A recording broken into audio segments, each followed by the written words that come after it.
salary, profits and gains from business or profession, dividend received, perquisites, allowances received by employees, profit in lieu of salary, that is compensation, capital gains, casual incomes like winnings from lotteries, card games, crossword puzzles, horse races and so on.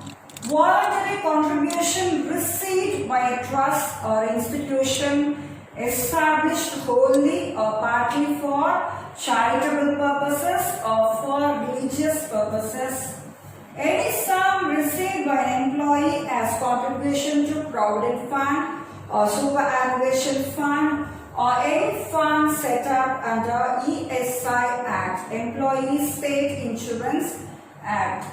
Next one, any sum received by the employer under Key Man Insurance Policy. So the Key Man Insurance Policy is taken only by the employer on the life of a key man. Key man means an important person, it is an important employee or executive working in the company.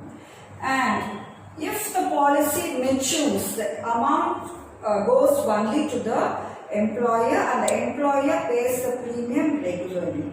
And key man insurance policy is taken by the employer in order to avoid sudden loss due to the death of the particular key man, that is important employee, or due to voluntary retirement of that particular employee.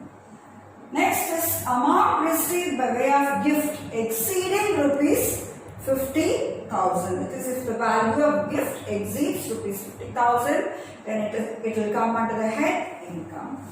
The next one, contribution received by universities, educational institutions and hospitals for charitable or religious or scientific research purposes. Let's now look at the features of income. One is income should come from a definite source. Only then it can be put to tax. Both legal and illegal income are taxable. Income may be received in cash or in kind. If income is received in kind, then it is valued according to rules prescribed in Income Tax Rules of 1962. And if there is no prescribed value, then that income is valued at market value. Next one, income may be permanent or temporary. Mere relief or reimbursement of expenses are not considered as income. Only the beneficiary will be taxed in case of dispute regarding the title of income.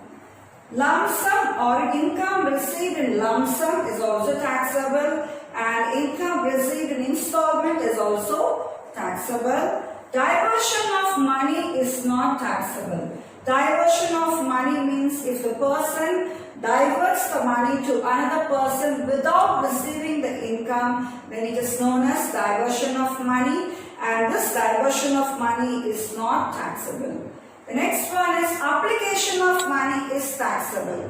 Application of money means the person receives the money and then diverts the money to some other person.